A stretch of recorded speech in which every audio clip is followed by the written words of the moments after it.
আল্লাহ তাআলা তার কিছু নাম কোরআনে উল্লেখ করেছেন, কিছু নাম স্পেশাল কিছু নবীদেরকে জানিয়েছেন, আর কাউকে জানান নাই। কিছু নাম তিনি কিয়ামতের দিন আমাদের সামনে প্রকাশ করবেন যে এইটাও আমার একটা নাম, এটা তোমরা কেউ জানতা না। সুবহানাল্লাহ, সারপ্রাইজ হিসেবে আল্লাহ তাআলা রেখে দিয়েছেন, কেউ জানে না। কিয়ামতের দিন আল্লাহ তাআলা সেই নামগুলো জানাবেন। আর কিছু নাম আছে সেই নামগুলো আল্লাহ কোরআনেও বলে নাই, কোন নবীরেও জানায় নাই, কিয়ামতের দিনও সারপ্রাইজ হিসেবেও জানাবে না। ওই নামগুলো স্বয়ং খোদ আল্লাহ ছাড়া কেউ জানে না। এজন্য বিশ্বনবী দোয়ার সময় বলতেন, আল্লাহ তোমার যে নামগুলো জানি, যে নামগুলো জানি না, সব নামের বরকতে তোমার দরবারে চাই, সব নামের ওসিলায় তোমার কাছে ফরিয়াদ করি। সুবহানাল্লাহ বলেন। তাহলে সূরা হাশরের মধ্যে আমরা আল্লাহর মোট কয়টা নাম পাবো দেখি, মনে আছে কিনা? হ্যাঁ, কয়টা? আওয়াজ করে বলেন, কয়টা? মাশাআল্লাহ। এই 14টা শোনার আগ্রহ আছে? এই দু একজন যে ওঠা বসা করতেছেন, এই ডাস্টে তো ডাস্ট অ্যালার্জি হয়ে যাবে, ধুলাবালিতে আসার সময় তো অনেক ধুলা খাওয়াইছেন আমার এই জায়গায়। একটু শান্ত হয়ে বসেন, আমরা শান্ত হয়ে বসি, অল্প কিছু সময় কিছু কথা আলোকপাত করবো, তারপর আমরা বিদায় নিব। উঠবো না, কেউ দাঁড়াবো না, উঠবো না। সেই গতকাল থেকে, গত রাত থেকে আমি দেখেছি তো আপনাদের কাণ্ড কারখানা, ভিডিওতে দেখেছি, কাঁথা বালিশ নিয়ে গত রাতে চলে আসছে। তো অনেক কষ্ট করে অনেক সময় অপেক্ষা করেছেন, আর অল্প কিছু কয়েক মিনিট আপনারা বসেন, আমরা একসাথে বিদায় নিব ইনশাআল্লাহ। তাহলে প্রিয় বারুয়াখালী বাসী, বলেন তো সূরা হাশরের শেষ 3 আয়াতে আল্লাহর কয়টা নামের দেখা মিলবে? সবাই একসাথে আওয়াজ করে, কয়টা? আসুন আমরা শুরু করে দিই। আল্লাহ তাআলা বলছেন, হুয়াল্লাহুল্লাযী লা ইলাহা ইল্লা হুয়া আলিমুল গায়বি ওয়াশ শাহাদাতি হুয়ার রহমানুর রহিম। আল্লাহ বলেন, হুয়াল্লাহ, তিনি হলেন আল্লাহ, আল্লাযী লা ইলাহা ইল্লা হু, তিনি ছাড়া কোনো ইলাহ নাই। আছে নাকি? বারুয়াখালীবাসী আওয়াজ করে বলেন তো দেখি, আমাদের ইলাহ কয়জন? আরো জোরে বলে। একজন হইলে ভালো না বেশি হইলে ভালো? ওয়া ইলাহুকুম ইলাহু ওয়াহিদুন লা ইলাহা ইল্লা হুয়ার রহমানুর রহিম।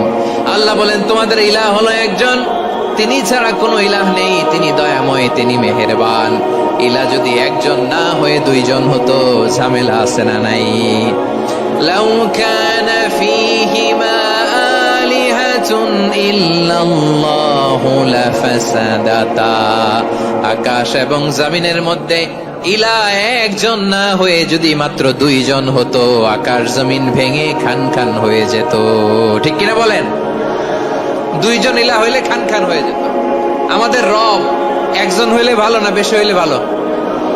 কথা বুঝতেছেন? আরে একজনেরই তো মন জোগায় চলতে পারি না, ঠিক কিনা? হ্যাঁ, একজন, তিনি যে আদেশগুলো দিয়েছেন আমাদের দুর্বলতার কারণে আমরা তো পারি না। যদি 10 জন হইতো, ওই 10 জনের হ্যাপি করতে পারতাম, তাদেরকে স্যাটিসফাই করা যেত এত সহজে। 10 জনের 10 নিয়ম থাকতো। একজন বলতো আমার সেজদা দিবি সকালে, আরেকজন বলবে আমার জন্য নামাজ পড়বি 3 বার, আরেকজন বলবে আমার জন্য যাকাত দিবি এতবার, আরেকজন বলতো আমার জন্য কুরবানি দিবা এতবার। তাহলে আমাদের জন্য কঠিন হয়ে যেত, ঠিক কিনা? যদি ইলাহ একজন না হয়ে একাধিক হতো, একজন বলতো না আমি মহাবিশ্ব এভাবে চালাবো, আরেকজন বলতো না আমার মন চায় এভাবে, আমি এভাবে চালাবো, একজন বলতো সূর্য আমি পূর্ব দিকে উঠাবো, আরেকজন বলতো না আমি দক্ষিণ দিকে উঠাবো, আরেকজন বলবে না আমি উত্তর দিকে উঠাবো। এরকম আছে না নাই? ঝামেলা লেগে যেত। এজন্য বেশি রব হইলে আমাদের জন্য ঝামেলা, খোদা বেশি হইলে আমাদের লস। একজন হওয়াতে আমরা বেঁচে গেছি। বারুয়াখালীবাসী আওয়াজ করে না, কথা বলে না। রব খোদা একজন হওয়াতে আমাদের সুবিধা হয়েছে না? এজন্য আল্লাহ বলেন, লা ইলাহা ইল্লাহু, তিনি ছাড়া তোমাদের কোনো ইলাহ নাই, তিনি একজন। লা ইলাহা ইল্লাহু আলিমুল গায়বি ওয়াশ শাহাদা, তিনি প্রকাশ্যেরও মালিক অপ্রকাশ্যেরও মালিক। তিনি যেটা ওপেন এটাও জানেন, যেটা গোপন সিক্রেট ওইটাও জানেন। আলিমুল গায়বি ওয়াশ শাহাদা, তিনি গায়েবের মালিক, গায়েবের জ্ঞানী, যেটা দেখা যায় না, অদৃশ্য, জানা নাই, এটাও তিনি জানেন। এগুলো জানতে তার কোনো মাধ্যমের প্রয়োজন হয় না। অতীতে কি হয়েছে, বর্তমানে কি চলছে, ভবিষ্যতে কি হবে, সব তার জ্ঞানের ভেতরে আছে না নাই? এজন্য আল্লাহ বললেন আলিমুল গায়বি ওয়াশ শাহাদা, তিনি গায়েবের জ্ঞান রাখেন, তিনি দৃশ্য জগতের জ্ঞান রাখেন, তিনি প্রকাশ্য জগতের জ্ঞান রাখেন, তিনি গোপন জগতের জ্ঞান রাখেন। তার কাছে কোনো কিছু গোপন নাই, ঠিক কিনা বলেন? হুয়ার রহমানুর রহিম, তিনি হলেন দয়াময়, তিনি হলেন মেহেরবান। এই যে শুরু হলো 14 নামের প্রথম দুইটা, আর রহমান আর রহিম। হুয়ার রহমানুর রহিম, তিনি হলেন the most gracious, the most merciful, তিনি দয়াময়, তিনি অতিশয় মেহেরবান। সুবহানাল্লাহ বলেন। তার দয়ার কোনো শেষ নাই, তার মায়ার কোনো শেষ নাই। আল্লাহ, তাহলে 14টা নামের মধ্যে কয়টা পাইলাম? একটা কি? আর রহমান। বারোয়াখালীবাসী বুঝে থাকলে আওয়াজ করে বলেন, প্রথমটা কি? 2 নাম্বার আর রহিম। আওয়াজ করে বলেন 2 নাম্বার। আওয়াজ করে সবাই গলা ছেড়ে দিয়ে উত্তর দেন তো, প্রথম নামটা কি, দ্বিতীয় নামটা? আর রহিম। রহমান আল্লাহর one of the major names, আল্লাহর মৌলিক নামগুলোর মধ্যে গুরুত্বপূর্ণ একটা নাম হচ্ছে রহমান। গুরুত্বপূর্ণ নাম কি? রহমান, দয়ার সাগর, মায়ার সাগর। রহমানুন ফিদ দুনিয়া ওয়া রহিমুন ফিল আখিরাহ। এই দুনিয়ার জন্য আল্লাহ রহমান, দুনিয়াতে আল্লাহ সবাইরে দয়া করে, কাফিররেও করে, মুসলিমরেও করে। আর আখিরাতের জন্য তিনি রহিম, সেখানে কাফির মুশরিকদের জন্য আল্লাহর পক্ষ থেকে কোনো দয়া থাকবে না। চিল্লায় বলেন ঠিক কি না? এজন্য আল্লাহ বললেন আমার মৌলিক একটা নাম হলো রহমান। আল্লাহর পরে অন্য কোন নাম দিয়ে যদি তোমরা আমার নাম প্রকাশ করতে চাও, জপতে চাও, ডাকতে চাও, তোমরা রহমান নামে ডাকো। রব্বুল আলামিন ইরশাদ করেন, কুলিদুল্লাহ আউইদুর রহমান আইয়াম্মা তাদউ ফালাহুল আসমাউল হুসনা। আমাকে আল্লাহ নামে ডাকো, কিংবা আমি আল্লাহকে রহমান নামে ডাকো, যে নামেই ডাকো না কেন আমার আছে অনেকগুলো সুন্দর সুন্দর নাম। যে নামেই ডাকো আমি শুনি, ডাকলেই আমি সাড়া দেই। সকালে ডাকলেও সাড়া দেই, দুপুরে ডাকলেও সাড়া দেই, মাঝরাতেও যদি আমরা বিপদে পড়ি ডাকলে আমাদের ডাকে সাড়া দেয় কে? সবাই বলুন তো, সাড়া দেয় কে? আবার বিশ্বনবী যখন মক্কায় দাওয়াত দিচ্ছিলেন, তিনি মাঝে মাঝে আল্লাহর নাম বলছিলেন, মাঝে মাঝে তিনি রহমান নাম বলছিলেন। যখন তিনি বললেন ওয়াইদা কিলা লাহুমুসজুদু লিররহমানি ক্বালু ওয়ামার রহমান। বিশ্বনবী মক্কায় যখন মক্কার কাফিরদেরকে, কুরাইশদেরকে বলল তোমরা রহমানকে সিজদা দাও, রহমানের ইবাদত করো, রহমানের জন্য সিজদায় লুটিয়ে পড়ো, মক্কাবাসী বলে রহমান আবার কে? রহমান রে তো চিনি না। রহমানকে আল্লাহ চিনি, রহমান চিনি না। মক্কাবাসী কি বলে? কারে চিনে? আল্লাহরে চিনে। কারে চিনে না? রহমান কে তো চিনি না। রহমান আবার কোত্থেকে আসলো? কে Rahman? Who is this Rahman? যখন তারা বলে রহমান রে চিনি না, আল্লাহর গায়রতে আঘাত লেগেছে। আল্লাহ বলে রহমান রে চিনো না, না?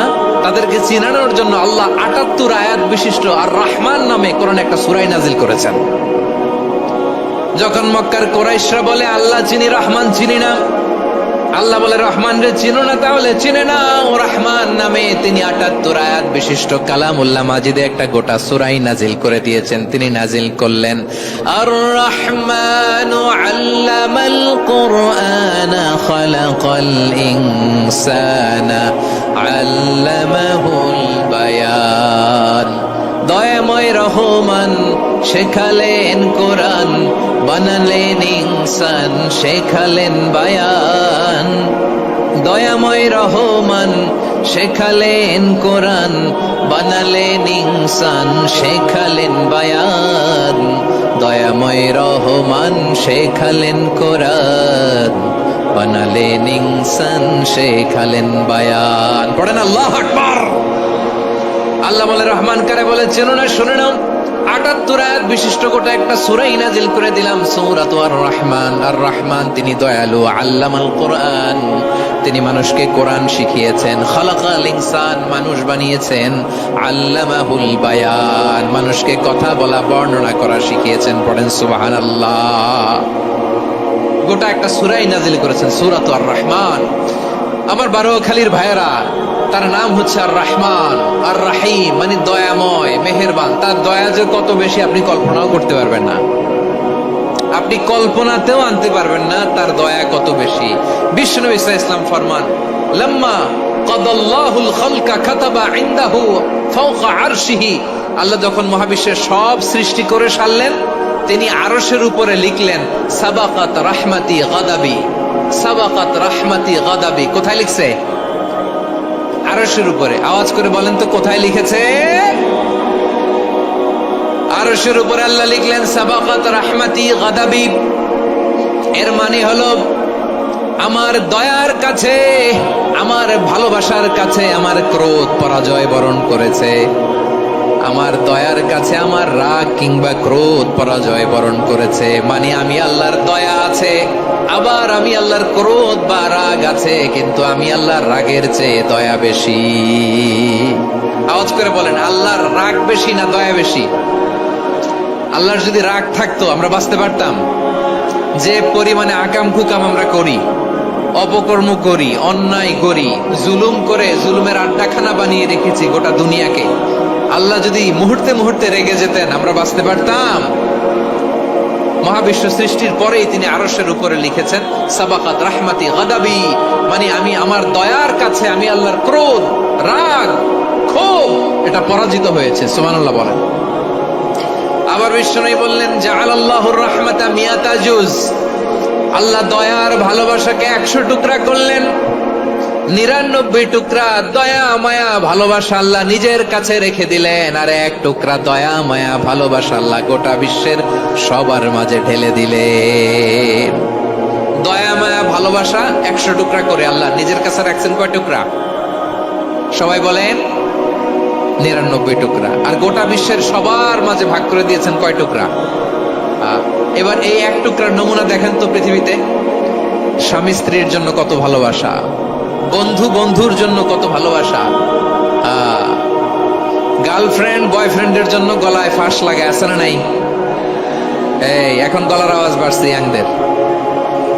হুজুর এখন গার্লফ্রেন্ড বয়ফ্রেন্ডের ভিতরে ঢুকছে, এখন আমরা আছি হুজুর। জেগে উঠছে বারোয়াখালী। দেখেন এই তো কয়েকদিন আগেই তো, কত বছরের 12 না কত বছরের এক মেয়ে, কত বছর? 11। ওই দেখেন সব মুখস্থ দুষ্টগুলার, আর কিছু মুখস্থ না থাকলে এগুলো মুখস্থ। 11 বছরের, তার কি বলবো, তরুণীও তো না, কিশোরী। এই কিশোরী ভালোবাসার টানে বাপ মা থুইয়া চলে গেছে কোথায়? দেখেন ভালোবাসারে আল্লাহ 100 টুকরা করেছেন, 99 টুকরা ভালোবাসা আল্লাহ নিজের জন্য রেখেছেন, 1 টুকরা আমাদের সবাইকে ভাগ করে দিয়েছেন। যত পাখি আছে পৃথিবীতে, যত মাছ আছে, যত প্রাণী আছে, যত মানুষ আছে, যত জিন আছে, আমরা সবাই মিলে পেয়েছি ভালোবাসার কয় টুকরা? আর আরশে আজিমের অধিপতি আল্লাহ, তিনি তার কাছে ভালোবাসা রেখে দিয়েছেন কয় টুকরা? তাহলে এবার আওয়াজ করে বলেন, আল্লাহর রাগ বেশি নাকি দয়া বেশি? আল্লাহ তুমি দয়ার সাগর রহমানুর রহিম, তোমার দয়াই পূর্ণ আমার সারা নিশিদিন। সবাই পড়েন, আল্লাহ তুমি দয়ার সাগর রহমানুর রহিম, তোমার দয়াই পূর্ণ আমার সারা নিশিদিন। আল্লাহু আকবার। আল্লাহ বলেন রাহমাতি ওয়াসিআত কুল্লা শাই, গোটা বিশ্বের সব জায়গায় আমি আল্লাহর রহমত বিস্তৃত, এমন কোন জায়গা নাই যেখানে আমি আল্লাহর রহমত নাই। ঠিক কিনা বলেন? এমন কোন জায়গা নাই আমি আল্লাহর রহমত নাই। আমি আল্লাহর রহমত ছাড়া গাছের একটা পাতা নড়ে না, আমি আল্লাহর দয়ার রহমত ছাড়া গাছের একটা পাতা পড়ে না, আমি আল্লাহর দয়ার রহমত ছাড়া আকাশ থেকে 1 ফোঁটা বৃষ্টি ঝরে না। তিনি হলেন রহমান, তিনি হলেন রাহিম। ঠিক কিনা বলে? আল্লাহরে চিনতেছেন? আলোচনার বিষয় কি? আসুন আমাদের রবকে চিনি। তিনি হলেন আর রহমান, তিনি হলেন আর রাহিম। তার দয়ার কোনো শেষ নাই, তার মায়ার কোনো শেষ নাই। বনি ইসরাইলের এক লোক 500 বছর আল্লাহর ইবাদত করেছে। কয় বছর? কোথায় জানেন? সাগরের মাঝখানে এক পাহাড়। ওই পাহাড়ের উপরে বসে 500 বছর টানা আল্লাহর ইবাদত, দিনে আর রাতে একবার করে নিচে নামতেন। সেখানে আল্লাহ তাআলা পাথরের ভেতর থেকে তার জন্য মিঠা পানির ব্যবস্থা করে দিয়েছেন, আর একটা ডালিম গাছের ব্যবস্থা করে দিয়েছেন। সকালে নামলে একটা টসটসে ডালিম, রাতে নামলে টসটসে ডালিম। এগুলো খেয়ে খেয়ে 500 বছর সে আল্লাহর ইবাদত করেছে। আর সে আল্লাহর কাছে বলেছে, আল্লাহ আমি যখন মারা যাব সেজদারত অবস্থায় যেন মারা যাই। ঠিকই আল্লাহ সেজদারত অবস্থায় সাইয়েদনা আজরাইলকে পাঠিয়ে দিলেন। সেজদারত অবস্থায় লোকটা মারা গেল। 500 বছর ইবাদতের পরে আল্লাহর দরবারে কিয়ামতের কঠিন ময়দানে যখন লোকটা হাজির হয়ে যাবে, আল্লাহ বলবেন, আদখিলু আবদি আল জান্নাতা বিরহমাতি, আমার বান্দাকে আমার দয়া, আমার ভালোবাসা দিয়ে জান্নাতে ঢুকায়া দাও। 500 বছর ইবাদত করছে তো আমার দয়ায় আমার বান্দারে জান্নাত দাও। এই বান্দা বলে, বালবি আমালি, আল্লাহ তোমার দয়া লাগবে কেন? আমি আমার আমল দিয়ে জান্নাতে যেতে চাই। কি দিয়ে? কথা বুঝে নাই বোধহয়। আল্লাহর এই বান্দা কি দিয়ে জান্নাতে ঢুকতে চায়? আমল দিয়ে। আল্লাহ বলছে, আমার দয়ায় আমার বান্দারে জান্নাতে নিয়ে যাও ফেরেশতারা। এ বলে, আল্লাহ তোমার দয়া লাগবে কেন? সেজদা তো কম দেই নাই, জিকির করতে করতে 500 বছর শেষ করে দিলাম, আবার তোমার দয়া লাগবে?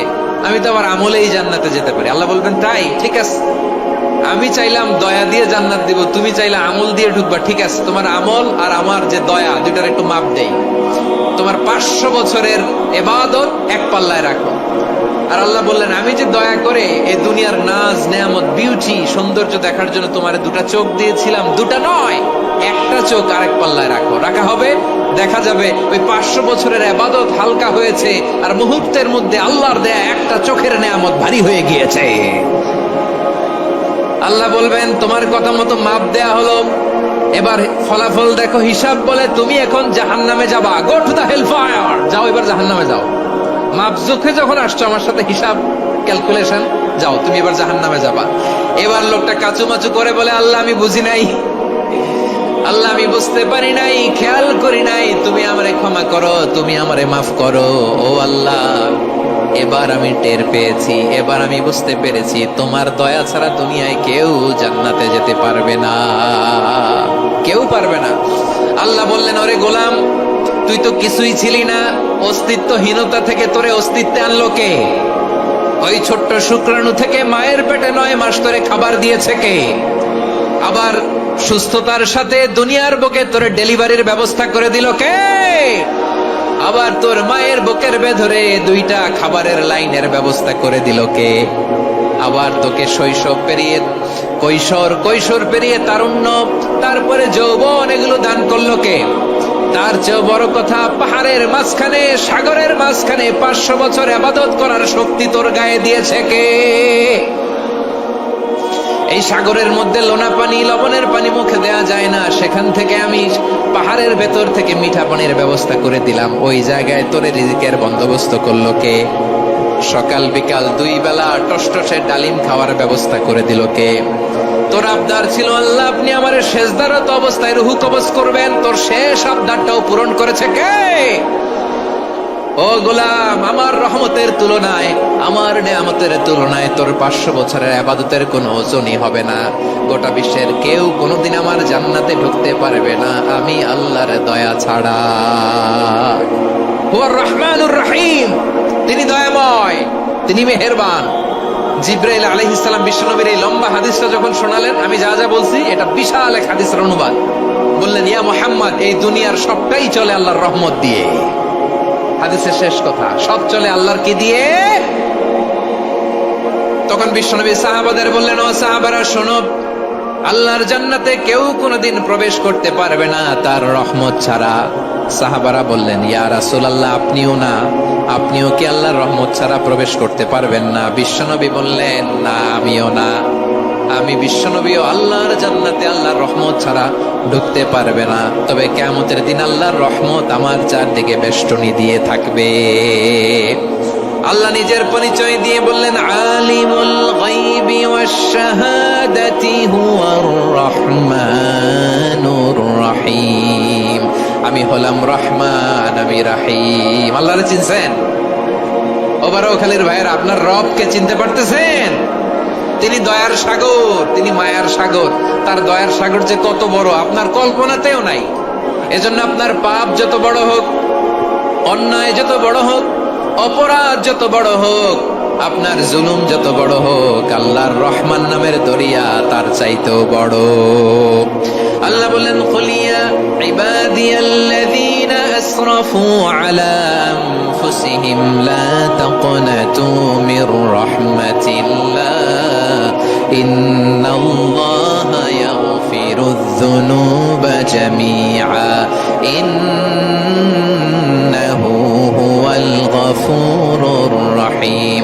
ও আমার গুনাহগার বান্দারা শোনো, জুলুম করেছো, ভুল করেছো, অন্যায় করেছো, আল্লাহর রহমত থেকে নিরাশ হয়ো না। আমরা বিশ্বাসীরা কঠিন কালে আল্লাহর রহমত থেকে নিরাশ হব না, ঠিক কিনা বলেন? আল্লাহর রহমত থেকে নিরাশ হবেন? ভুল করে ফেলছেন, আরে ভুল তো সবাই করে। পাপ হয়েছে, আরে পাপ তো সবার আছে, আপনারা সবাই পাপী, সবাই পাপী। যত পাপ হোক, ভুল হোক, অন্যায় হোক, অনুতপ্ত হয়ে তওবা করে ওযু করে জায়নামাজটা বিছিয়ে সেজদা দিয়ে চোখের পানি ছাড়েন। চোখের বেয়ে পড়া পানি আল্লাহর কাছে যে কত প্রিয়। অনুতপ্ত বান্দার চোখের পানির ফোঁটা তার চোখ বেয়ে, নাকের ডগা বেয়ে জমিনে ড্রপ করার আগেই আল্লাহর ওই বান্দার সব গুনাহ মাফ করে দেয়। আল্লাহ বললেন, আমি রহমানুর রহিম, আমি দয়াময়, আমি মেহেরবান। এরপর আল্লাহ বললেন, হুয়াল্লাহুল্লাযী লা ইলাহা ইল্লা হুয়াল মালিকুল কুদ্দুসুস সালামুল মুমিন। ওয়াল্লাহুল্লাযী, তিনি এমন আল্লাহ, লা ইলাহা ইল্লাহু, তিনি ছাড়া কোনো ইলাহ নাই। আল মালিক, তিনি হলেন আল মালিক। দুইটা শেষ, আর রহমান আর রাহিম শেষ। এবার আল্লাহ 3 নম্বর গুণবাচক নামের পরিচয় দিচ্ছেন। আল্লাহ বলছেন, আমি হচ্ছি আল মালিক। আমি কি? মানে সম্রাট। আল মালিক মানে হচ্ছে the king, the king of kings. সব রাজার বড় রাজা, মহারাজা। তার চেয়ে বড় রাজা আর কেউ নাই, তার চেয়ে বড় সম্রাট আর কেউ নাই, তার চেয়ে বড় ক্ষমতাধর সত্তা মহাবিশ্বে দ্বিতীয় কেউ নাই। চিৎকার করে বলেন ঠিক কিনা? তিনি আল মালিক। আল মালিক মানে ক্ষমতাধর, ক্ষমতার মালিক, রাজা ধীরাজ বাদশাহ। তার ক্ষমতা আর আমাদের ক্ষমতা একরকম নাকি? হ্যাঁ, আমাদের দুনিয়াতে ক্ষমতা অস্থায়ী ক্ষমতা, ঠিক কিনা বলেন? আইজ আছে কাল নাই, এরকম না ক্ষমতা? আল্লাহর ক্ষমতাও তো এরকম না, আইজ আছে কাল নাই এরকম। দুনিয়াতে দেখবেন কোন দেশের প্রেসিডেন্টের 4 বছরের ক্ষমতার মেয়াদ, কোন দেশে 5 বছরের। আল্লাহর কয় বছরের? 10 বছরের নাকি 20 বছর, 100 বছর। আল্লাহর ক্ষমতার মেয়াদ কতদিন বলেন? বুঝে থাকলে বলেন তো। চিরকাল তার ক্ষমতার মেয়াদ। চিল্লায় বলেন ঠিক কিনা? নিরঙ্কুশ ক্ষমতা, একচ্ছত্র ক্ষমতা বলতে যা বুঝায়, এই ক্ষমতা একমাত্র আল্লাহরই আছে। আমাদের ক্ষমতার জন্য আমরা ডিপেন্ড করতে হয়, ওর ডিপেন্ড লাগে, ওই জনমত নেওয়া লাগে, ওই জনগণের কাছে যাওয়া লাগে, ভোট চাওয়া লাগে। এরা ভোট দিলে এরপরে আমরা আসবো, ঠিক কিনা? আবার জনগণ না চাইলে আমরা নাই। আল্লাহর ক্ষমতা কি এরকম? হ্যাঁ, আবার দেখবেন দুনিয়াতে ক্ষমতায় যাওয়ার জন্য জোট করা লাগে। জোট, জোটের রাজনীতি আছে না নাই? জোট হয়, শরিক হয়, এই হয়, সেই হয়, নানা ভাবে দুনিয়াতে ক্ষমতায় আসতে হয়। আল্লাহ বলে, আমার ক্ষমতার জন্য কারো উপর বিন্দু পরিমাণ আমার ডিপেন্ড করা লাগে না। সৃষ্টির শুরু থেকে আমি ক্ষমতার চেয়ারে বসা, মহাবিশ্বের শেষ পর্যন্ত, সীমাহীন ভবিষ্যৎ পর্যন্ত আমি ক্ষমতার চেয়ারে থাকবো। আমি হলাম আল মালিক। আমার ক্ষমতার কোনো কমতি নাই, কোনো ঘাটতি নাই।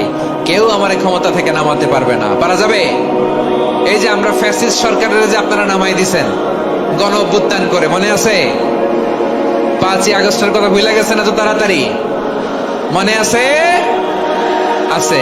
তা আমরা সবাই মিলে যদি একটা গণ অভ্যুত্থান করি, তাইলেই তো আল্লাহর ক্ষমতা চেয়ার থেকে নামায় ফেলানো যায়। হ্যাঁ, যাবে না? পারবো না আমরা? কি বলে, পারা যাবে না? আচ্ছা, আমরা নয় পারলাম না, জিন জাতি যদি আমাদের সাথে জয়েন করে, ম্যানকাইন্ডের সাথে জিনকাইন্ড, ইফ দে জয়েন আস, সবাই মিলে একটা গণ অভ্যুত্থান, রেভলিউশন, ডেমনস্ট্রেশন, প্রোটেস্ট, সবাই মিলে যদি একটা অভ্যুত্থান করি, তাইলেই তো আল্লাহর ক্ষমতা শেষ। আওয়াজ করে বলেন, তাইলেই কি আল্লাহর ক্ষমতা শেষ হবে? এই যে বারোয়াখালীর ভাইয়েরা, এদিকে কি হচ্ছে আমি তো দেখতে পাচ্ছি। এরকম হলো কেন? তোমরা খালি বোতল ছুড়লা কেন 2-1 উপরে? হ্যাঁ, আমার দিকে তাকাও। প্রিয় ভাইয়েরা, শান্ত হন, আমার দিকে তাকান। আর অল্প কয়েক মিনিট আমার দিকে তাকান। কেউ কিছু ছুঁড়ে মারবেন না কারো দিকে, মেহরবানি করে আমার দিকে তাকান। তাহলে আমরা সবাই মিলে একটা গণ অভ্যুত্থান যদি করি, আল্লাহর ক্ষমতা থেকে নামানো যাবে?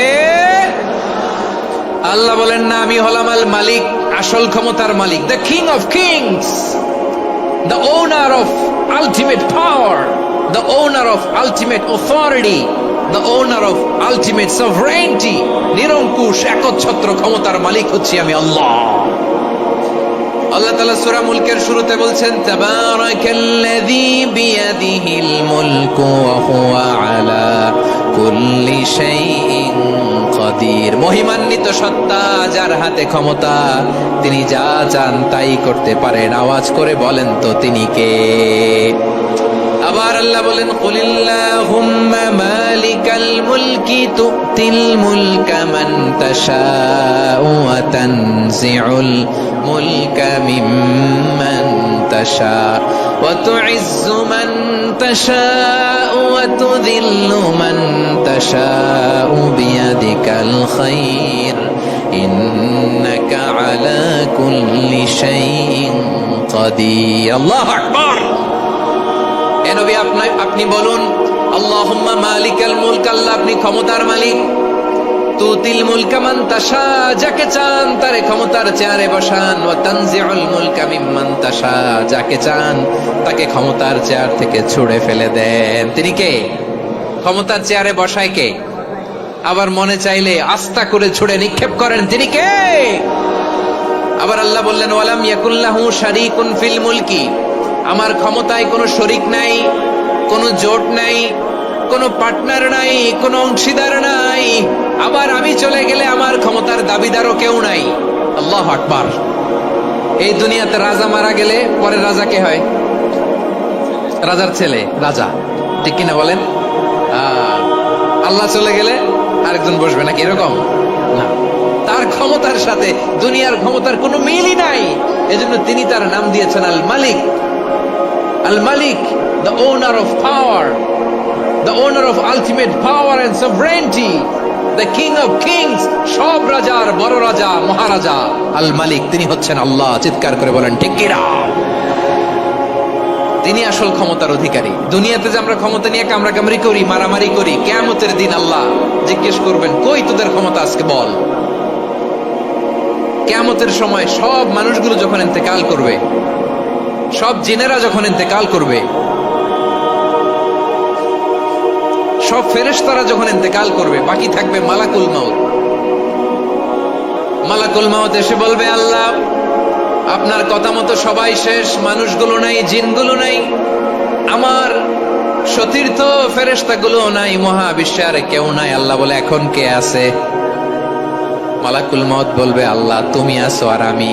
তুমি তো আল হাইয়্যু আল কাইয়্যুম, অবিনশ্বর, শাশ্বত, চিরঞ্জীব, কোনদিন মরবা না, তুমি আছো আর তোমার গোলাম আমি আছি আজরাইল। মহাবিশ্বে কয়জন আছে মাত্র? জোরে বলেন। এক হচ্ছেন, আর হচ্ছে মালাকুল মাউত। আল্লাহ তুমি আছো আমি আছি। আল্লাহ বলবে, ঠিক আছে, এবার তোমার মরণের পালা, মুত ইয়া মালাকাল মাউত, হে মৃত্যুর ফেরেশতা তুমি মরো। মালাকুল মাউত আল্লাহর আদেশ বাস্তবায়ন করতে যে বিকট একটা চিৎকার দিয়ে মৃত্যুবরণ করবে। ওই চিৎকার দুনিয়ার মানুষেরা, চিৎকারের আওয়াজ যদি দুনিয়ার মানুষেরা শুনতে পেত, দুনিয়ার মানুষের প্রত্যেকের কানের পর্দা ফেটে মুহূর্তের মধ্যে সব লাশ হয়ে জমিনে পড়ে রইত। ভয়ঙ্কর চিৎকার দিয়ে মালাকুল মাউত বিদায় নেবে, কেউ নাই। এবার বলেন তো, মহাবিশ্বে মহাশূন্য, কেউ নাই, উপরে নিচে সামনে পেছনে ডানে বায়ে কোন সত্তা, কোন জীবিত সত্তার আছে? একজন ছাড়া, তিনি কে? কুল্লু মান আলাইহা ফানি ওয়া ইয়াবকা ওয়াজহু রাব্বিকা যুল জালালি ওয়াল ইকরাম। পড়েন, ফাবিআইয়ি আলাই রাব্বিকুমা তুকাযযিবান। কেউ থাকবে না, একজন ছাড়া, একজন ছাড়া। এই ড্রোন দেখে হাত নাড়ালে হবে? আমার দিকে তাকাইতে হবে, কথা শুনতে হবে। মহাবিশ্বে কেউ নাই, একজন সত্তা ছাড়া। আওয়াজ করে বলেন তিনি কে?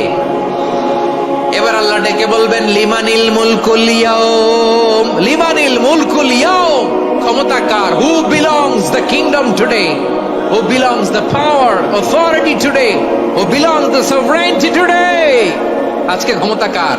দুনিয়াতে ক্ষমতা নিয়ে এত কামড়াকামড়ি, দুনিয়াতে চেয়ার নিয়ে এত মারামারি, এত অত্যাচার, এত রক্তপাত, এত ব্লাড শেড, আজকে বলো তো ক্ষমতা কার? কার ক্ষমতা? মহাশূন্যে কোনো আওয়াজ নাই, শুধু আমার রবই বলবেন লিমানিল মুলকুল ইয়াউম, আজকে ক্ষমতা কার? কোনো আওয়াজ নাই, উত্তর দেওয়ার মতো জীবিত কোনো সত্তা নাই, ফলে কেউ উত্তর দিতে পারবে না। আল্লাহ নিজেই প্রশ্নের উত্তর দিয়ে বলবেন লিল্লাহিল ওয়াহিদিল কাহ্হার, একচ্ছত্র অধিপতি, ক্ষমতার মালিক আল্লাহ ছাড়া কারোর জন্য কোনো ক্ষমতা নাই। চিল্লায় বলেন ঠিক কি না? তাহলে আর রহমান আর রাহিমের পরে আমরা জানলাম আমার আল্লাহর আরেকটা সুন্দর গুণবাচক নাম হচ্ছে আল মালিক। কি নাম? আল মালিক মানে দ্য কিং, রাজাধিরাজ, সব রাজার বড় রাজা, মহারাজা। এরপরে 4 নম্বরে আল্লাহ বললেন আল কুদ্দুস, তিনি হলেন আল কুদ্দুস। আল কুদ্দুস মানে হচ্ছে অতি পবিত্র, মহাপবিত্র, the most holy, the absolutely pure, যার কোনো খুঁত নাই। আল্লাহর কোনো খুঁত আছে? তিনি মহাপবিত্র। আল্লাহর পবিত্রতা যখন আমরা বর্ণনা করি আল্লাহ খুশি হয়ে যান, কারণ তার সত্তার একটা বৈশিষ্ট্য হচ্ছে তিনি আল কুদ্দুস। বারোয়াখালীবাসী আল্লাহর নামটা একটু জপেন না, বলেন আল কুদ্দুস, সবাই আওয়াজ করে আল কুদ্দুস। অতি পবিত্র, তার মধ্যে কোনো অপবিত্রতার ছিটে ফোঁটা নাই, মহাপবিত্র, the most pure, the most holy, অতি পবিত্র। ফেরেশতারা বলেছিল আল্লাহ আপনি মানুষ কেন বানাবেন? নাহনু নুসাব্বিহু বিহামদিকা ওয়া নুকদ্দিসু লাক, এই যে নুকদ্দিসু কুদ্দুস পাইছেন? তারা বলেছিল আল্লাহ মানুষ কেন বানাবেন? মারামারি করবে, আমরাই তো ভালো, আমরাই আপনার মহিমা বর্ণনা করি, আমরাই আপনার পবিত্রতা বর্ণনা করি। নুকদ্দিসু লাক তার মানে আল কুদ্দুস। আবার আমার নবী, বিশ্ব নবী যখন সিজদায় লুটিয়ে পড়তেন, আম্মা জানা এসে বলেন আমরা তো সিজদার মধ্যে সুবহানা রাব্বিয়াল আলা বলেই শেষ, কিন্তু বিশ্বনবী তাহাজ্জুদের নামাজে, নফল নামাজে, সুন্নত নামাজে 3 বার সুবহানা রাব্বিয়াল আলা তাসবিহ পড়ার পরে তিনি পড়তেন সুবহুন কুদ্দুসুন রাব্বুল মালাইকাতি ওয়ার রূহ। সুবহ কুদ্দুস রব্বুল মালাইকাতি ওয়ার রূহ। সিজদায় লুটিয়ে পড়ে বিশ্বনবী এই দোয়াটা পড়তেন। নফল নামাজে, সুন্নাত নামাজে কিংবা তাহাজ্জুদের নামাজে সুবহান রাব্বিয়াল আলার পরে কি পড়তেন? সুবহুন, আওয়াজ করে বলেন সুবহুন কুদ্দুসুন রব্বুল মালাইকাতি ওয়ার রূহ। মানে আল্লাহ আপনি প্রশংসিত, আল্লাহ আপনি অতি পবিত্র, আপনি সব ফেরেশতা কুলের রব, ফেরেশতাদের সরদার জিবরাইলের রব। সুবহানাল্লাহ। আজকে থেকে পড়বেন সিজদায়? হ্যাঁ, বারোয়াখালীবাসী পড়বেন নাকি হুজুর নামাজে তো পড়ি না? হ্যাঁ, এরকম নফল নামাজে, তাহাজ্জুদের নামাজে, সুন্নত নামাজে সিজদার যে তাসবিহ সুবহানা রাব্বিয়াল আ'লা 3 বার পড়ার পরে আমার ভাইরা, মহিলা প্যান্ডেলে আমার যে মায়েরা বোনেরা আছে, আজকে তো রেকর্ড হয়ে যাবে, কালকেই ভিডিও পেয়ে যাবেন। 3 বার সুবহানা রাব্বিয়াল আ'লা পড়ার পরে পড়বেন সুবহুন কুদ্দুসুন রব্বুল মালাইকাতি ওয়ার রূহ। পড়বেন তো ইনশাআল্লাহ? আবার বিশ্বনবী বলেন ইন্নাল্লাহা তাইয়্যিব লা ইয়াকবালু ইল্লা তাইয়্যিবা, আল্লাহ পবিত্র, পবিত্রতা ছাড়া তিনি কিছু গ্রহণ করেন না, অপবিত্র কোনো কিছু আল্লাহ গ্রহণ করে না। অনেকে আছে ঘুষ খায়, সুদ খায়, অন্যায় অপরাধ চাঁদাবাজি যা আছে সব করে, হারাম টাকা, হারাম উপার্জন। এই হারাম উপার্জন দিয়ে আবার মসজিদ বানায়, আছে না নাই? ইনকাম সবটাই হারাম, ওইটা দিয়ে আবার এতিমখানা বানায়, আছে না নাই? আছে। ওইটা আল্লাহ কবুল করবে না, কারণ আল্লাহ নিজে পবিত্র, পবিত্র না হলে কিছুই অ্যাকসেপ্ট করেন না। সুবহানাল্লাহ পড়েন। তাহলে বুঝলাম তিনি আল কুদ্দুস মানে অতি পবিত্র। এরপরে আল্লাহ বলেন আমি হচ্ছি আসসালাম। আওয়াজ করে বলেন আসসালাম। আসসালাম মানে হচ্ছে শান্তির আধার। সালাম মানে কি? শান্তির আধার, যার কাছ থেকে শান্তি আসে, দ্য সোর্স অফ পিস, তিনি শান্তির আধার। এজন্য আমরা একে অপরের সাথে দেখা হলে কি বলি? সালাম। কি বলি? সালাম সালাম হাজার সালাম, সকল শহীদ স্মরণে আমার হৃদয় রেখে যেতে চাই তাদের স্মৃতির চরণে। সবাই বলেন সালাম সালাম হাজার সালাম, সকল শহীদ স্মরণে আমার হৃদয়ে রেখে যেতে চাই তাদের স্মৃতির চরণে। পড়েন আমিন। আমরা সকল ভাষা শহীদ, সকল মুক্তিযোদ্ধা তাদের জন্য দোয়া করি এবং 24-এর ছাত্র নাগরিক অভ্যুত্থানে যারা শাহাদাতের সর্বোচ্চ নাজরানা পেশ করে এই নতুন ভোরের বাংলাদেশ আমাদেরকে উপহার দিয়েছে তাদের জন্য আল্লাহর কাছে দোয়া করি। সবাই বলেন আমিন। আমার প্রিয় বারোয়াখালীবাসী, আপনারা কি ক্লান্ত হয়ে গেছেন? কষ্ট হচ্ছে? তাহলে 4জন দাঁড়াচ্ছেন কেন? এই যে 2-1জন যে বোতল ছুঁড়ে মারছো, তোমাদেরকে কি আমি দেখি নাই মনে করছো? এই বোতল ছুঁড়ে মারলা কেন? বসো বসো। হ্যাঁ, মেহেরবানি করে বসবেন, মেহেরবানি করে বসবেন। সবাই আওয়াজ করে তাকবীর পড়ুন, লিল্লাহে তাকবীর। এই আপনাদের গলার আওয়াজ। এতগুলো মানুষ তাকবীর পড়লে এতটুকু আওয়াজ হয় আমি বিশ্বাস করি না। আওয়াজ করে পড়েন সবাই, লিল্লাহে তাকবীর, লিল্লাহে তাকবীর, লিল্লাহে তাকবীর। আল্লাহর একটা নাম হচ্ছে আসসালাম, মানে হচ্ছে শান্তির আধার, দ্য সোর্স অফ পিস। শান্তি দেওয়ার মালিককে। এজন্য শান্তি চাইবো কার কাছে? আল্লাহ তুমি আমার দেশটাকে শান্তিময় করো, বলেন আমিন। আল্লাহ তুমি আমাদের পরিবারে শান্তি নসিব করো, বলেন আমিন। আল্লাহ আমাদের জীবনটাকে তুমি শান্তিময় করো, বলেন আমিন। এজন্য বিশ্বনবী সালাম ফিরানোর পরে 3 বার পড়তেন আস্তাগফিরুল্লাহ, আস্তাগফিরুল্লাহ, আস্তাগফিরুল্লাহ। এরপরে বিশ্বনবী পড়তেন আল্লাহুম্মা আনতাস সালাম ওয়া মিনকাস সালাম তাবারাকতা রব্বানা ইয়া যাল জালালি ওয়াল ইকরাম। ও আল্লাহ, আপনি শান্তির আধার, আপনার কাছ থেকে শান্তি আসে, আপনি বরকতময়। এই দোয়াটা পড়েন আপনারা? সালাম ফিরানোর পরে পড়েন না?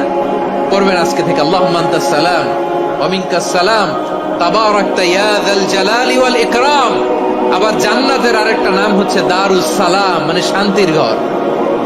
জান্নাতের আরেকটা নাম কি? দারুস সালাম। ওই দারুস সালামে আমরা যেতে চাই কি চাই না? আমরা ওই জান্নাতের অধিবাসী হতে চাই কি চাই না? এই বারোয়াখালীর ঐতিহাসিক তাফসীরুল কোরআনের ময়দানে আমরা যেমনি একত্রিত হলাম, আল্লাহর জান্নাতেও যেন আমরা এভাবে একত্রিত হতে পারি। আল্লাহ তুমি কবুল করো। আওয়াজ করে পড়েন আমিন। সালামের পরে আল্লাহ বললেন আল মুমিন। আমার আরেকটা নাম হচ্ছে আল মুমিন। আল মুমিন মানে হচ্ছে নিরাপত্তা দানকারী। আমাদের নিরাপত্তা দেয় কে? নাকি পুলিশ বাহিনী, নাকি বিজিবি, র্যাব, সেনাবাহিনী, হ্যাঁ, নাকি এই যে ফায়ার সার্ভিস? কারা নিরাপত্তা দেয়? আজকের এই প্রোগ্রামের জন্য আমাদের ফায়ার সার্ভিসের ভাইরা অনেক কাজ করেছেন, আমি শুনেছি।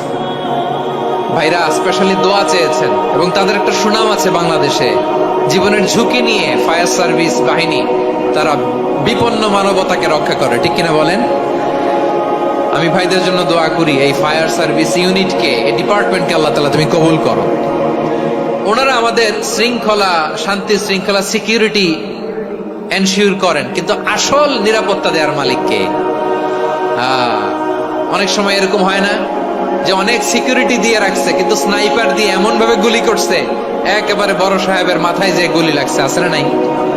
এখন সবাই মিলে বডিগার্ডের ধরে, যাই বেটা বডিগার্ড, এত টাকা দিয়ে বডিগার্ড রাখছি, আমাদের স্যারের মাথায় গুলি লাগলো কিভাবে? তো বডিগার্ড বলে আপনার স্যারের বডি তো আছে, এই যে বডি নিয়ে যান। আমি তো রুহু গার্ড না। রুহু গার্ড হচ্ছে একজন, চিল্লায় বলেন তিনি কে? আমার ভাইরা, দুনিয়াতে টাকা হলে বডিগার্ড মিলে, কিন্তু রুহু গার্ড মিলে? রুহু গার্ড মিলে? যে আমি 10 লক্ষ টাকা দিব, রুহু গার্ড লাগবে, আমার রুহু কেউ চিনে নিতে পারবো না, এরকম পাওয়া যায়? কি পাওয়া যায়? হ্যাঁ, বডিগার্ড পাওয়া যায়, রুহু গার্ড পাওয়া যায় না। ওই রুহের নিরাপত্তা দেয় কে? আল মুমিন, দ্য প্রোভাইডার অফ সিকিউরিটি। তিনি নিরাপত্তা দেয় তার নেককার বান্দাদেরকে, দুনিয়াতে নিরাপত্তা দেয়, আখিরাতেও নিরাপত্তা দেয়, ঠিক কি না? আবার আল্লাহ বললেন আল্লাযী আত'আমাহুম মিন জু'ইন ওয়া আমানাহুম মিন খাউফ। তিনি এমন সত্তা যিনি ক্ষুধা লাগলে তোমাদেরকে খাদ্যের ব্যবস্থা করে, আবার ভয়ের সময় তিনি তোমাদেরকে নিরাপত্তার ব্যবস্থা করে, ঠিক কিনা বলেন?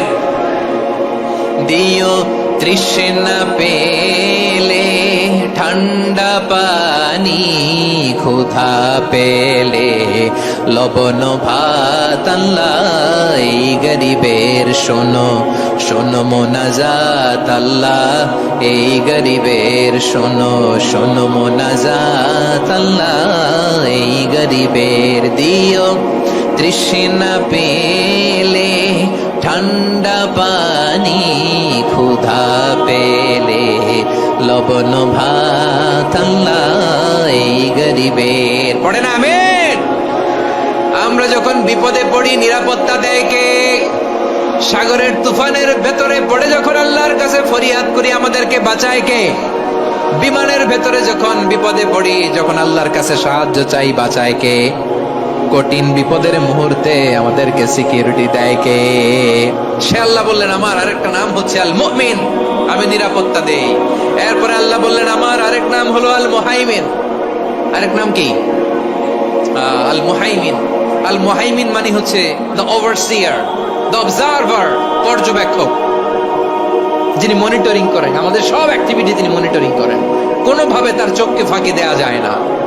আল্লাহর চোখ ফাঁকি দেয়া যায়? আচ্ছা আওয়াজ করে বলেন তো, পুলিশ ভাইদের চোখ, পুলিশের চোখ মাঝে মাঝে ফাঁকি দেয়া যায় কি যায় না? সেনাবাহিনীর চোখ, র্যাবের চোখ, ইনকাম ট্যাক্স অফিসারের চোখ, দুর্নীতি দমন কমিশনারের চোখ, কিন্তু আল্লাহর চোখ, আল্লাহর চোখকে কশ্চিন কালেও কখনো ফাঁকি দেয়া যাবে? যেখানেই যান, ঘরের ভেতরে ঢুকে জানলা লাগিয়ে দরজাটা লক করে যদি অন্যায় করেন, পাপ করেন, দুনিয়ার কোনো চোখ দেখে নাই দেখেছে কে? পর্দার আড়ালে যে যদি পাপ করেন, দেখে নাই দেখেছে কে? গহীন সাগর তলে ঢুকেও যদি অন্যায় করেন, কেউ দেখে না, সেটা দেখেন কে? আপনি কি ভাবছেন আটলান্টিক মহাসাগরের ভিতরে চলে গেলে তার আল্লাহ দেখবে না? প্রিয় বারোয়াখালীবাসী, আপনারা ওশেন গেট কোম্পানি নাম শুনছেন? ওশেন গেট, তারা এই যে টিটান সাবমার্সিবল একটা সাবমেরিনের মতো বানাইছিল, যেটা টাইটানিক জাহাজের ভগ্নাংশ দেখার জন্য অনেক লোক যে মারা গেছিল না, ওটা সাগরের একেবারে গহীনে চলে যায়। এই টিটান সাবমার্সিবল দিয়ে সাগরের একেবারে গহীনে চলে যাওয়া যায়। তো ওইটার ভিতরে ঢুকে যদি আপনি আটলান্টিকের তলায় চলে যান, তাইলেই তো আল্লাহর ফাঁকি দিতে পারবেন, আর তো আল্লাহ দেখতে পারবে না। পারবে না? সাগরের অতল গহ্বরে চলে গেল, পাহাড়ের সুরঙ্গের ভেতরে ঢুকে গেল, মহাকাশ স্টেশন পাড়ি দিয়ে মঙ্গলে পাড়ি জমালেও আমার আল্লাহর চোখ কশ্চিন কালেও ফাঁকি দেয়া যাবে? এজন্য সে আল্লাহ বললেন লা তুদরিকুহুল আবসার ওয়া হুয়া ইউদরিকুল আবসার ওয়া হুয়াল লাতীফুল খাবীর। আমার আল্লাহ দৃষ্টির আয়ত্তে নন, কিন্তু দুনিয়ার সব দৃষ্টি আমার আল্লাহর আয়ত্তে, ঠিক কিনা? সূক্ষ্মদর্শী, সূক্ষ্ম থেকে সূক্ষ্ম পাপ কাজ যেভাবে যেমনটি করেন সব দেখেন। মুখে না বললে অন্তরেও চিন্তা করলো, অন্তরে চিন্তার উদ্রেক ঘটেছে, ওটা তো কেউ জানে না, কিন্তু জানেন কে? এভাবে যিনি সূক্ষ্মভাবে মনিটর করেন, ওভারসি করেন, অবজারভেশন করেন, তার নাম হচ্ছে আল মুহাইমিন, পর্যবেক্ষক। আসুন আমাদের রবকে চিনি। বারোয়াখালীর ভাইরা চিনতেছেন? কার সামনে কপাল ঘষে সেজদা দেন তারে চিনে নেন। কার সামনে ফরিয়াদের দুই হাত উঠে কাঁদেন, দুই হাত তুলে রোনাজারি করেন, তাকে জেনে নেন। এই হচ্ছেন আল মুহাইমিন, দ্য অবজারভার, পর্যবেক্ষক। কেউ যেটা দেখে না সেটা দেখেন কে? এরপরে আল্লাহ বললেন আমার আরেকটা নাম হলো আল আজিজ। আল আজিজ মানে মহাপরাক্রমশালী, মহাশক্তিধর। আল আজিজ, দ্য অলমাইটি, দ্য অলমাইটি, মহাশক্তিধর, মহাপরাক্রমশালী, যার মোকাবেলায় কেউ টিকতে পারে না, যার সিদ্ধান্তের সামনে কেউ বাধা হয়ে দাঁড়াতে পারে না, যার ক্ষমতার সামনে পৃথিবীর সব ক্ষমতা নস্যি, তুচ্ছ, নগণ্য, অসহায়, তার নাম হচ্ছে আল আজিজ। সুবহানাল্লাহ পড়বেন না? আল আজিজ, মহাপরাক্রমশালী, ক্ষমতাধর, শক্তিধর, দ্য অলমাইটি, যার ক্ষমতার মোকাবেলায় কেউ দাঁড়াতে পারে না, যার সিদ্ধান্তের সামনে কেউ বাধা হয়ে টিকতে পারে না, যার শক্তির সামনে সবাই অসহায়, দুর্বল। সুবহানাল্লাহ, তিনি হচ্ছেন আল আজিজ। আল্লাহ বলেন আল্লাযী খালাকাল মাউতা ওয়াল হায়াতা লিয়াবলুয়াকুম আইয়ুকুম আহসানু আমালা ওয়া হুয়াল আজিজুল গফুর। তিনি এমন সত্তা যিনি জীবন তৈরি করেছেন, মরণ তৈরি করেছেন, যাতে করে পরীক্ষা নিতে পারেন তোমরা কে কর্মে সেরা। তিনি হলেন আল আজিজ আল গফুর। তিনি ক্ষমাশীল, আবার তিনি শক্তিধর। তার শক্তির সামনে কেউ টিকতে পারে? আমরা পৃথিবীর সব দেশের মিলিটারি ব্যাটালিয়ন নিয়ে যদি আল্লাহর সামনে দাঁড়াই, তাহলে তো আর আল্লাহ পারবে না নাকি? হ্যাঁ, পৃথিবীর সবচাইতে শক্তিশালী সেনাবাহিনী কোন দেশের জানেন? হ্যাঁ, আমেরিকার সেনাবাহিনী, তারপরে রাশিয়ার সেনাবাহিনী, চীনের সেনাবাহিনী। সব সেনাবাহিনী, নৌবাহিনী, বিমান বাহিনী যত আছে সব নিয়ে যদি আল্লাহর সামনে দাঁড়াই, পারবে তখন আল্লাহ আমাদের সাথে? হ্যাঁ, তার সামনে কোনো ক্ষমতা টিকতে পারে না, তার সামনে কেউ বাধা হয়ে দাঁড়াতে পারে না, তার সামনে গোটা বিশ্ব মুখ থুবড়ে থাকে অসহায়। তার নাম হচ্ছে আল আজিজ। চিল্লায় পড়েন সুবহানাল্লাহ। এরপরে আল্লাহ বললেন আমি হলাম আল জব্বার। জব্বার মানে দুর্দণ্ড প্রতাপশালী, দ্য ডমিনেন্ট, যিনি সবাইকে বশ মানাতে পারেন, সবাইকে অনুগত করতে পারেন, যিনি সবাইকে পূর্ণ নিয়ন্ত্রণ করতে পারেন, তার নাম হচ্ছে আল জব্বার। আল্লাহ বলেন হুয়াল কাহিরু ফাওকা ইবাদিহি ওয়া হুয়াল হাকীমুল খাবীর। কাহিরু ফাওকা ইবাদি, তিনি বান্দাদের উপর কাহের, একচ্ছত্র নিয়ন্ত্রণকারী। তিনি যেমন চান তেমন ভাবে বশ মানাতে পারেন সবাইকে। তিনি হচ্ছেন আল জব্বার। তিনি কি? বিশ্বনবী ফরমান ইয়াখুদুল জব্বারু ইয়াউমাল কিয়ামাতি সামাওয়াতিহি ওয়া আরবাহু বিয়াদিহি। রব্বুল আলামিন কিয়ামতের দিন সাত আসমান সাত জমিন হাতের মুঠোয় নিয়ে এরকম ধরবেন। সুবহানাল্লাহ পড়েন। সাত আকাশ সাত জমিন আল্লাহর হাতের মুঠোয়। আমি যেরকম হাতের মুঠা করছি এরকম নাকি? না, যেমনটি আল্লাহর শানে খাটে ঠিক তেমন। সুবহানাল্লাহ বলেন। আল্লাহর সাথে কারো তুলনা হয়? তাহলে বলেন তো আল্লাহ দেখতে কার মতো? আওয়াজ করে বলেন আল্লাহ আল্লাহর মতো। আল্লাহ কার মতো? ওয়ালাম ইয়াকুল্লাহু কুফুয়ান আহাদ, তার মতো কেউ নাই। তাহলে তিনি কার মতো?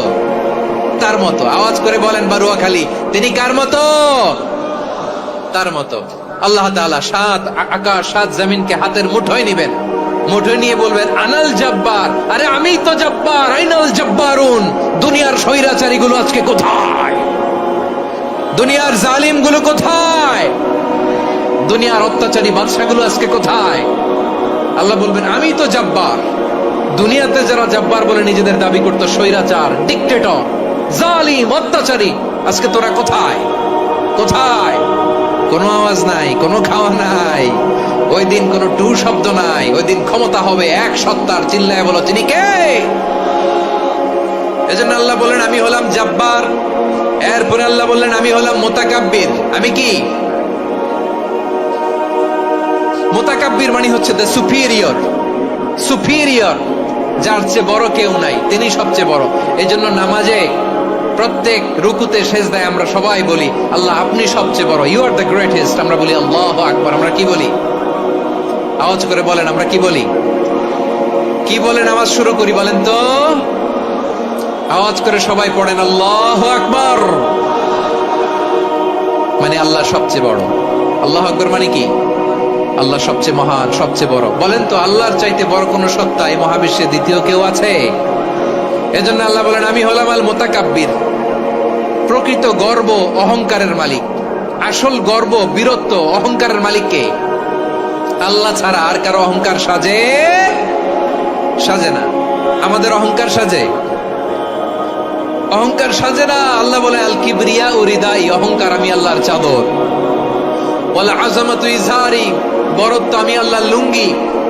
যে অহংকার করে ওই বেয়াদব কেমন যেন আমি আল্লাহর চাদর ধরে টান মারে। আর যে আমি আল্লাহর চাদর ধরে টান মারার স্পর্ধা করে আলকাইতুহু ফিন্নার ফালা উবালি, ওরে আমি জাহান্নামে নিক্ষেপ করবো, আই ডোন্ট কেয়ার, ওরে আমি জাহান্নামে ফেলি।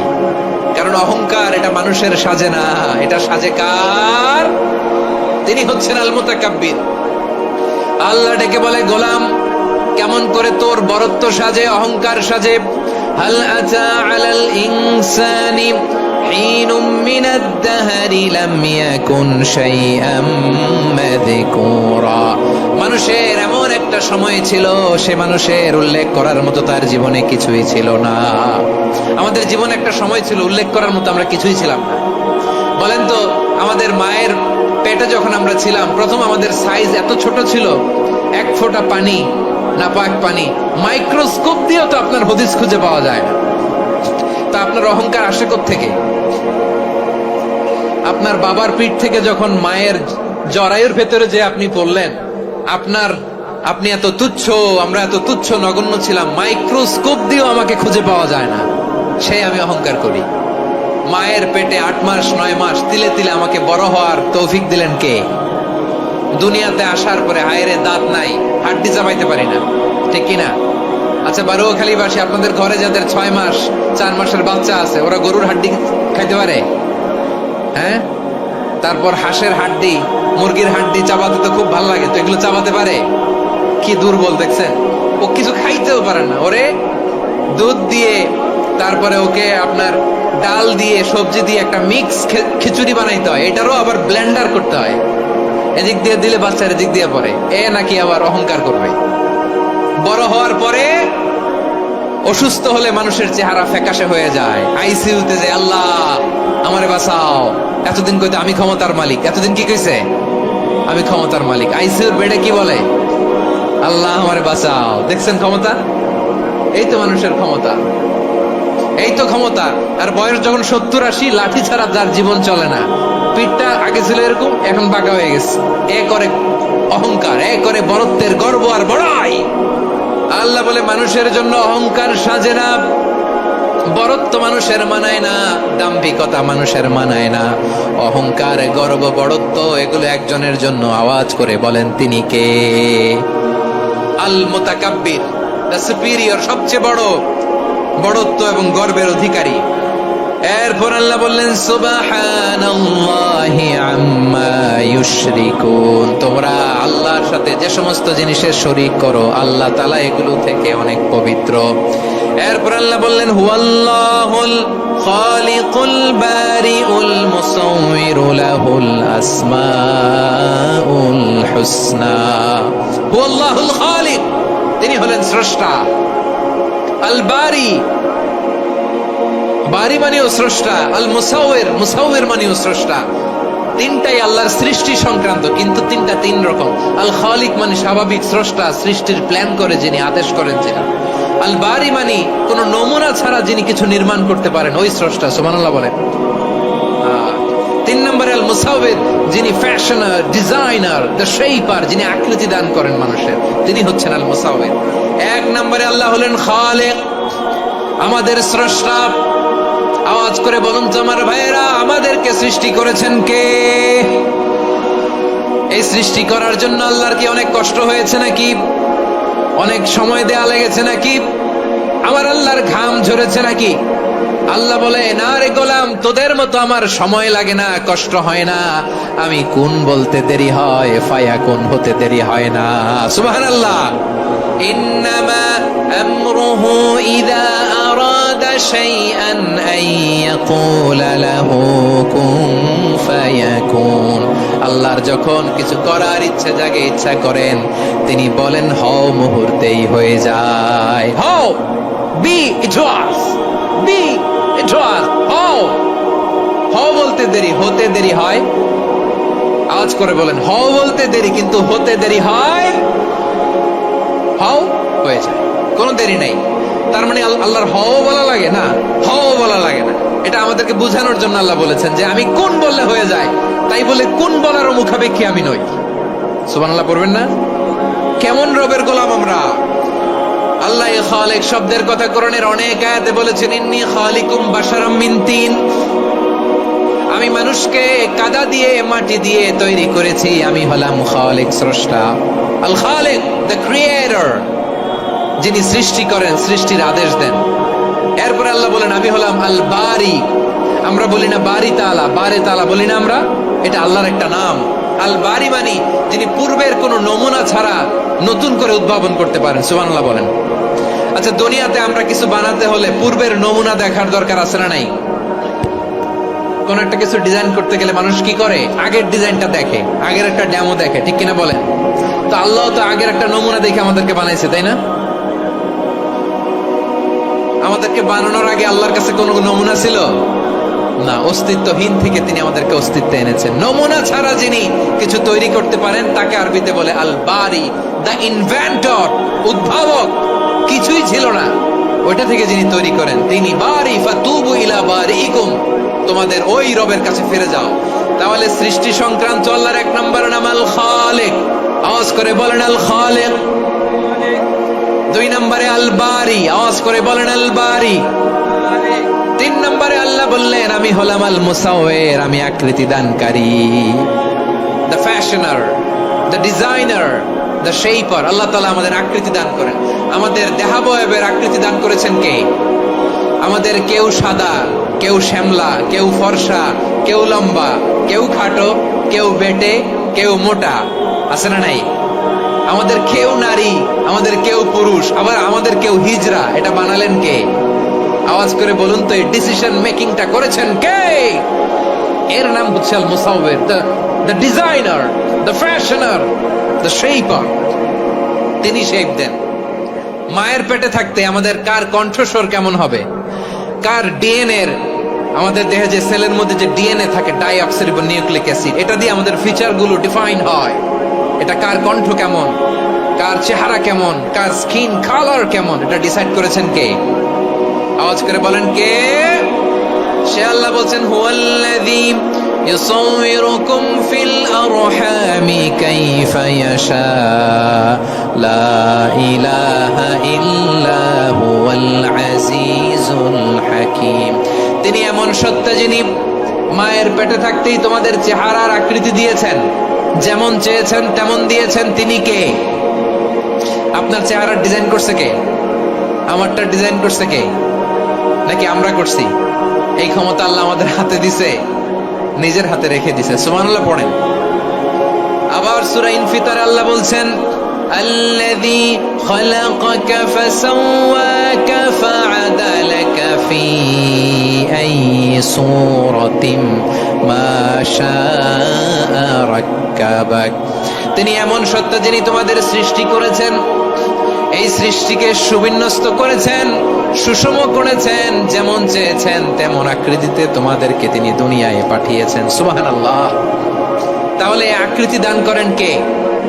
আল্লাহর এই নামটা হচ্ছে আল মুসাওয়ির, মানে আকৃতি দানকারী। প্রিয় ভাইয়েরা, আকৃতি দেওয়া আমাদের কাজ না, আকৃতি দেন আল্লাহ। এজন্য কারো আকৃতি নিয়ে কখনো বাজে মন্তব্য করা যাবে?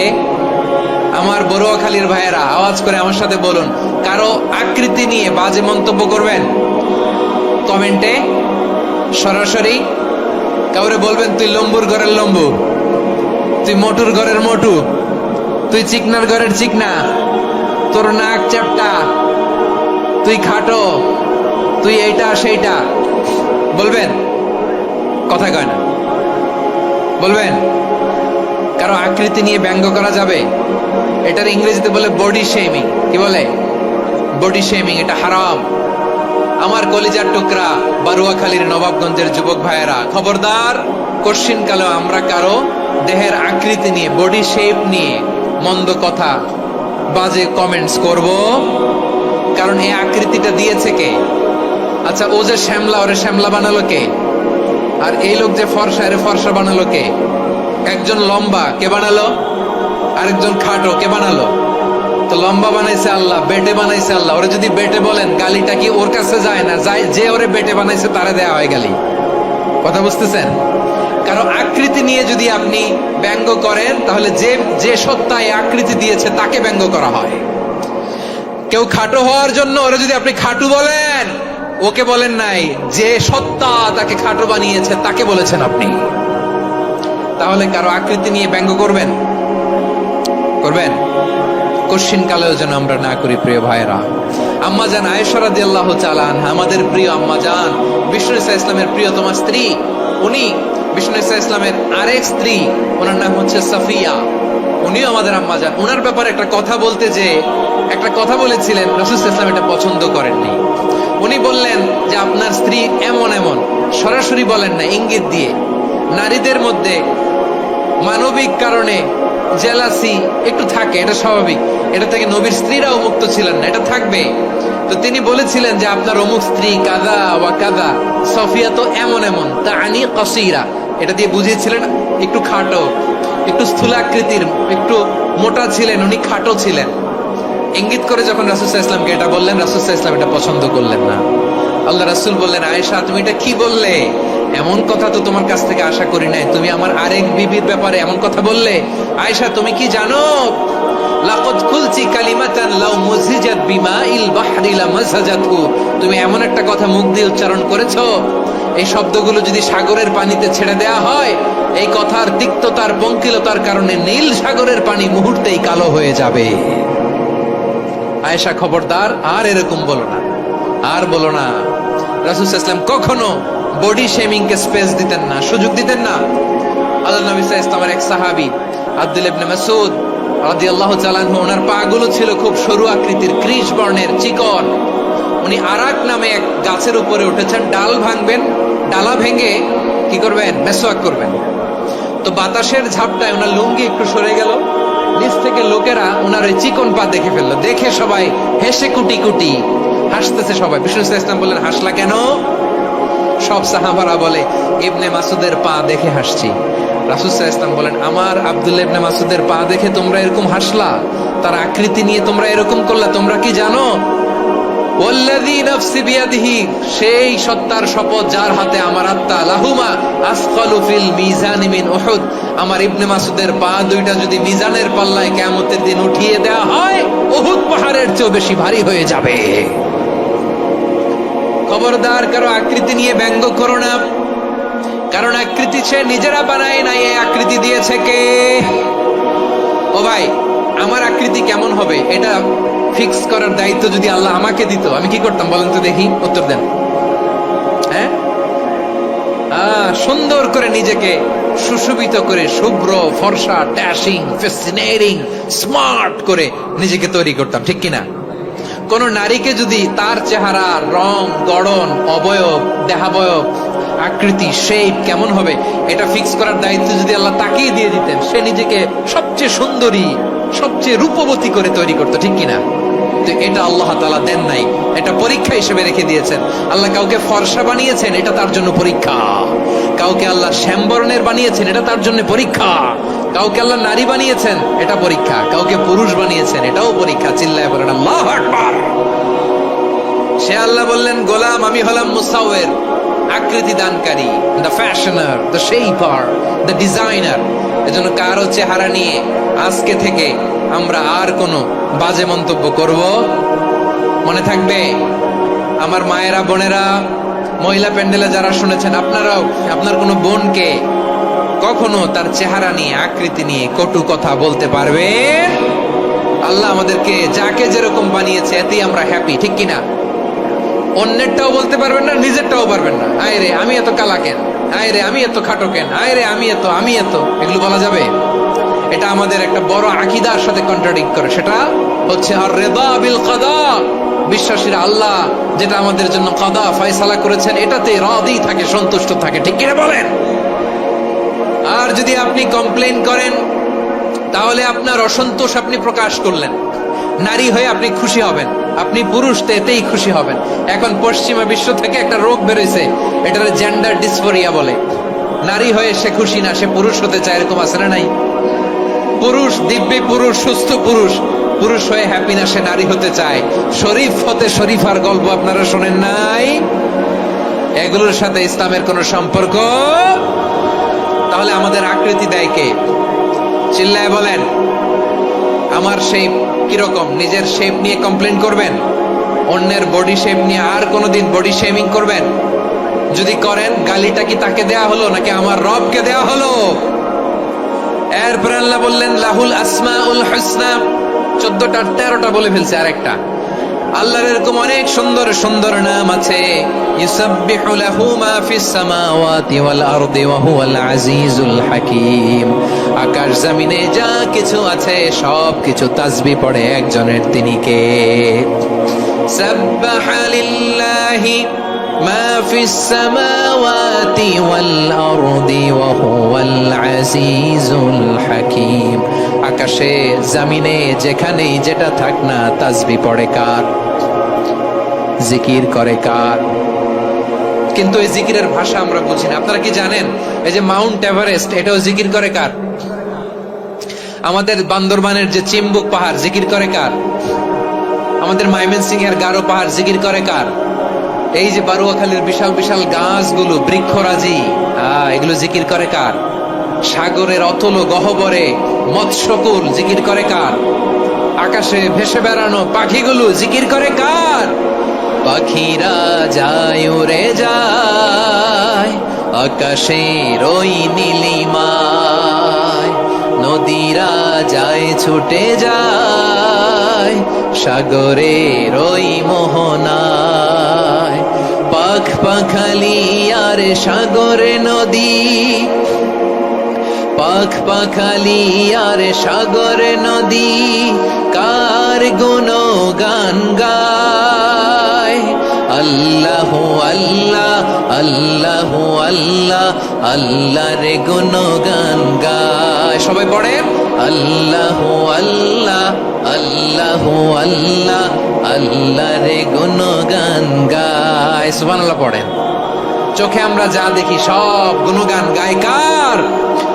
এজন্য আল্লাহ বললেন ওয়া ইম মিন শাইইন ইল্লা ইউসাব্বিহু বিহামদিহি ওয়ালাকিন লা তাফকাহুনা তাসবিহাহুম। নবমণ্ডল, ভূমণ্ডল, আকাশে কিংবা জমিনে যেখানেই যেটা থাক না সব আল্লাহর তাসবিহ পড়ে, কিন্তু সে তাসবির ভাষা তোমরা বোঝো না, ঠিক কি না? তাদেরও তাসবির ভাষা আছে। পাখিগুলো তাদের ভাষায় আল্লাহর জিকির করে, পাহাড় তাদের ভাষায় আল্লাহর জিকির করে, সাগরগুলো জলোচ্ছ্বাসে ঢেউয়ের তালে তালে আল্লাহর জিকির করে। সুবহানাল্লাহ পড়েন। সে আল্লাহ বললেন ইউসাব্বিহু লাহু মা ফিস সামাওয়াতি ওয়াল আরদি, আকাশে যা আছে তাও আল্লাহর তাসবিহ পড়ে, জমিনে যা আছে তাও আল্লাহর তাসবিহ পড়ে। ওয়া হুয়াল আজিজুল হাকীম, তিনি হলেন আজিজ, মহাপরাক্রমশালী, প্রজ্ঞাময়। আল আজিজ এই ব্যাখ্যা আগে করেছি। আল হাকিম সর্বশেষ 14 নাম্বার আল্লাহ তাআলার গুণবাচক নামটি হচ্ছে আল হাকিম। আর হাকিম মানে হচ্ছে প্রজ্ঞাময়, the wise, the all wise. আল্লাহর সব কাজে প্রজ্ঞা আছে না নাই? আল্লাহর চিন্তা, আল্লাহর আদেশ, আল্লাহর সৃষ্টি সবকিছু প্রজ্ঞায় পরিপূর্ণ। সুবহানাল্লাহ, কারণ তিনি আল হাকিম। আরবিতে বলে ফিআলুল হাকিম লা ইয়াখলু আনিল হিকমা, হাকিমের কোনো কাজ হিকমত থেকে শূন্য নয়। আল্লাহ যাই বলে এর মধ্যে হিকমত আছে না নাই? আল্লাহর এই কোরআনের ভেতরেও হিকমত আছে না নাই? আল্লাহর কালামের প্রতিটি বাণী, প্রতিটি বাক্য, প্রতিটি শব্দের ভেতরে প্রজ্ঞা লুকিয়ে রেখেছে কে? আল্লাহর সৃষ্টির ভেতরেও প্রজ্ঞা আছে না নাই? অনেক কিছু আল্লাহ তৈরি করেছে, আমাদের মাথায় প্রশ্ন জাগে, হায় হায় এটা কেন আল্লাহ তৈরি করলো? এটার ভেতরেও রহস্য আছে না নাই? এজন্য বিশ্বাসীরা বলে রব্বানা মা খালাকতা হাযা বাতিলান সুবহানাকা ফাকিনা আযাবান নার।